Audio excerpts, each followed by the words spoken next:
ఇది హనుమ తన కొరకే చేసుకున్నారు. ఇది హనుమ వేరొకరి కోసం చేయలేదు, తన కోసం ఆయన చేసుకున్నారు అన్నది మీరు కోటి దీపాలు పెట్టి వెతికినా హనుమ యందు కనపడదు. ఆయన అసలు తన కొరకు అని తాను ఏదీ చేసుకోలేదు. ఆఖరికి తన వివాహం కూడా ఆయనకి సువర్చలతో వివాహం జరిగింది. సువర్చల వృత్తాంతాన్ని చెప్తారు. ఆ సూర్యుల్ని ఉరిపిడి పట్టినప్పుడు ఆయనలోంచి పడినటువంటి రజను ఘనీభవిస్తే అది సువర్చల అయింది.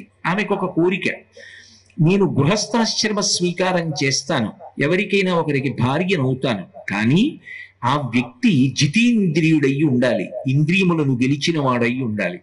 అటువంటి వ్యక్తి కామ సంపర్కం లేకపోతే, నా యందు స్త్రీభావన పొందకపోతే, కేవలం నన్ను సహధర్మచారిణిగా స్వీకరించి నన్ను పక్కన కూర్చోపెట్టుకోవడం, యజ్ఞయాగాది క్రతువులు చెయ్యడానికి, నా వలన ఆయనకి గృహస్థాశ్రమ ఫలితము కలగడానికి వరకు అయితే అటువంటి వ్యక్తికి నేను పత్నిని అవుతానంది.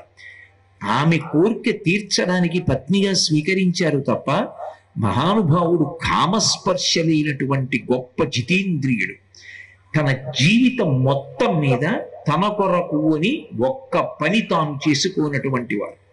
ఇప్పటికీ ఆయనకున్న గొప్పతనం ఏమిటి అంటే, ఎత్ర ఎత్ర రఘునాథ కీర్తనం తత్ర తత్ర కృతమస్తకాంజలిం బాష్పవారి పరిపూర్ణలోచనం మారుతిం నమత రాక్షసాంతకం.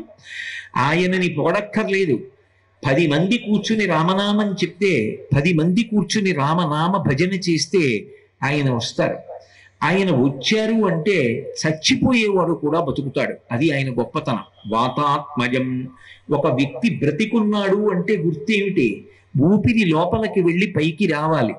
అందుకే నమస్తే వాయు త్వమేవ ప్రత్యక్షం బ్రహ్మాసి అంటాం.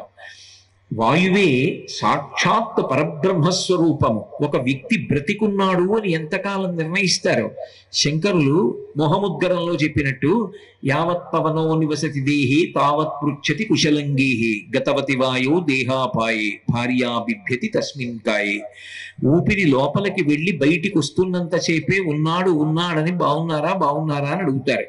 ఒక్కసారి లోపలికి వెళ్ళిన ఊపిరి పైకి రాకపోయినా, పైకి వెళ్ళిన ఊపిరి మళ్ళీ శరీరం లోపలికి వెళ్ళకపోయినా ఆ వ్యక్తి వెళ్ళిపోయాడు అంటారు.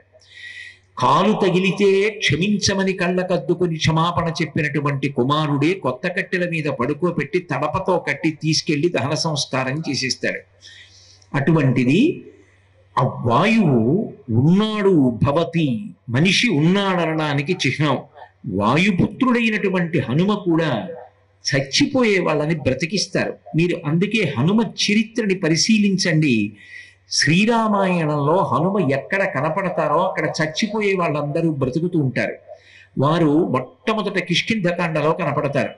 కిష్కింధకాండలో సుగ్రీవుడు రామలక్ష్మణుల్ని చూసి వాలి చేత పంపబడినటువంటి ప్రచ్ఛన్న రూపాలలో ఉన్నటువంటి వీరులు నన్ను చంపడానికే పంపాడని భయపడి పారిపోతుంటే, ఆయన తరపున దూతగా వెళ్ళినటువంటి హనుమ రామలక్ష్మణులతో మాట్లాడి సుగ్రీవుని యొక్క భయాన్ని పోగొట్టి రాముడితో సంధి చేయించి వాలి సంహారం చేయించి మళ్ళీ సుగ్రీవుడికి రాజ్యము పత్ని కూడా లభించేటట్టు చేసి ఆయన యొక్క వైభవాన్ని నిలబెట్టి ఊపిరిని ప్రాణాల్ని జీవితాన్ని రాజ్యాన్ని కీర్తిని ప్రతిష్టని సంతోషాన్ని నిలబెట్టారు. కాబట్టి ప్రారంభమే అసలు సుగ్రీవుడి యొక్క సుఖమునకు కారణమై ఆయన జీవితం నిలబడడానికి కారణంగా మనకి కిష్కింధకాండలో కనపడతారు వాయుపుత్రుడు. ఆ తరువాత దక్షిణ దిక్కుకు బయలుదేరినటువంటి వానరులు స్వయం ప్రభా బిలంలో చిక్కుబడిపోయారు. ఎలా? వెనక్కి వెడితే సుగ్రీవుడు చంపేస్తాడు. 100 యోజనముల సముద్రాన్ని దాటి వెళ్ళి సీతమ్మ జాడ కనిపెట్టి వెనక్కి వస్తేనే వానరులు బ్రతుకుతారనుకున్నప్పుడు వానరులందరి కొరకు సముద్ర లంఘనం చేసి దక్షిణ సముద్రాన్ని దాటి వెళ్ళి సీతమ్మ జాడ కనిపెట్టి వెనక్కొచ్చి కొన్ని కోట్ల వానరముల యొక్క ప్రాణములు కాపాడబడడానికి కారణమైనటువంటి వ్యక్తి స్వామి హనుమ. సుందరకాండలో సీతమ్మ తల్లి ఇక నాకు రామచంద్రమూర్తి యొక్క దర్శనం కాదని తాను కోరుకున్నట్టు బ్రతికే అవకాశాన్ని రావణాసురుడు ఇవ్వడని ఖేదపడి అసంతృప్తి తీవ్రమైనటువంటి వ్యగ్రతని పొందితే, ఇన్ని తెలిసున్న తల్లి ఆత్మహత్యా ప్రయత్నం చేసుకుంటుంటే రామకథ చెప్పి ఆవిడ్ని బహిర్ముఖురాలయ్యేటట్టుగా చేసి ఆవిడ ప్రాణములను నిలబెట్టినటువంటి వ్యక్తి స్వామి హనుమ. సీతమ్మ తల్లి ఎటువంటి వైభవంతో ఉందో అని సీతమ్మ పాతివ్రత్యం తెలిసినా ఆమె జాడ కోసం బెంగ పెట్టుకున్నటువంటి రామచంద్రమూర్తికి సీతమ్మ క్షేమవార్త చెప్పి రామచంద్రమూర్తి ప్రాణములను నిలబెట్టినటువంటి వారు స్వామి హనుమ.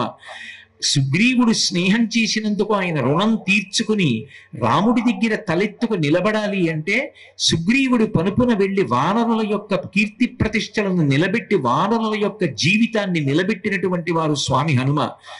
14 సంవత్సరములు పూర్తయిపోయిన తరువాత నా అన్నగారు వస్తున్నారన్న వార్త నాకు వినపడకపోతే నేను ప్రాయోపవేశం చేస్తానని ప్రతిజ్ఞ చేసినటువంటి భరతుడు సరయూ నదీ ప్రవేశం చెయ్యకుండా తాను ముందు వెళ్లి రాముడు వచ్చేస్తున్నాడు, పుష్యమీ నక్షత్రంలో దర్శనమిస్తాడని చెప్పి భరతుడి ప్రాణములు విడిచిపెట్టకుండా కాపాడినటువంటి వారు స్వామి హనుమ. హనుమ రామాయణంలో ఎక్కడ కనపడతారో అక్కడ చనిపోదామనుకున్నటువంటి వాళ్ళ ప్రాణములు నిలబడతాయి. అంటే ఒక వ్యక్తి చచ్చిపోవాలన్నంత కష్టానికి లోనైపోతే ఆత్మహత్య చేసుకోవాలనుకుంటాడు, అది పాపమని తెలిసి కూడా. అంటే చచ్చిపోదాం అనుకోవడం కన్నా పెద్ద కష్టం జీవితంలో ఇంకోటి ఉండదు. అంత కష్టంలో ఉన్నవాణ్ణి కూడా ఉద్ధరించగలిగిన వారెవరు అంటే స్వామి హనుమ. అంతటి తేజోంశ సంభూతుడు, మహానుభావుడు. ఆయన గురించి ఏదో పెద్ద ఉపాసన చెయ్యక్కర్లేదు. రామనామం భక్తితో 4 మాటలు చెప్పేటప్పటికి 4 మాటలన్నా దోషమే. ఒక్క మాట రామనామం చెప్పినా పరమ సంతోషంతో వస్తారు. అందుకే శృంగగిరి పీఠాధిపత్యం వహించిన మహాపురుషులు చంద్రశేఖర భారతీ మహాస్వామి వారు ఎప్పుడెప్పుడు రామాయణ పారాయణ చేసినా, సుందరకాండ పారాయణ చేసినా పక్కన ఒక కుర్చీ వేసి పాదపీఠం పెట్టి వచ్చిన తరువాత మొట్టమొదట అందులో పువ్వులు వేసి పాదపీఠం దగ్గర పువ్వులు వేస్తే తప్ప రామాయణ సంబంధంగా ఏది మొదలు పెట్టేవారు కాదు.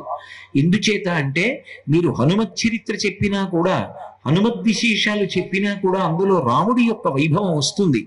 ఎక్కడ రామచంద్రమూర్తిని కీర్తిస్తారో అక్కడికి హనుమ వస్తారు. అటువంటి మహాపురుషుడు వచ్చినప్పుడు ఆయన కూర్చోడానికి ఒక స్థానం ఉండాలి.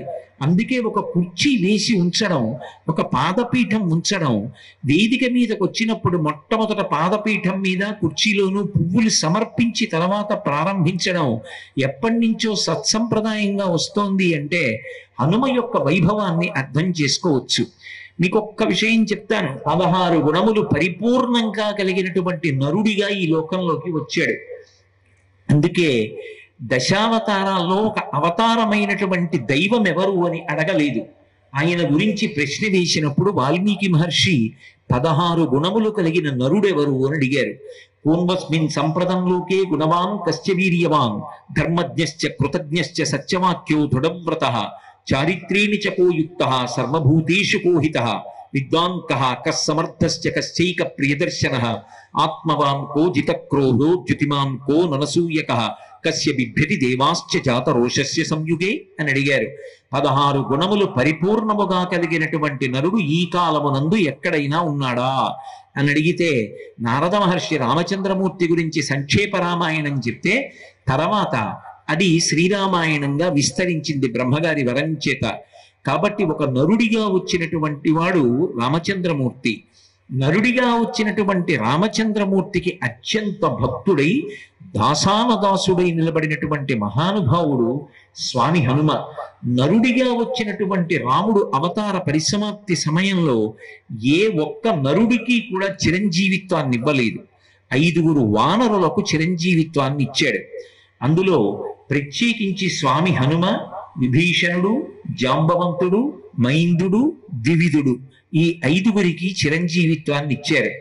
తాను ఈ లోకాన్ని విడిచిపెట్టి సరయూ నదీ ప్రవేశం చేస్తూ హనుమ దగ్గరికి వెళ్ళి అడిగారు, హనుమా నువ్వు కూడా నాతో వస్తావా అని.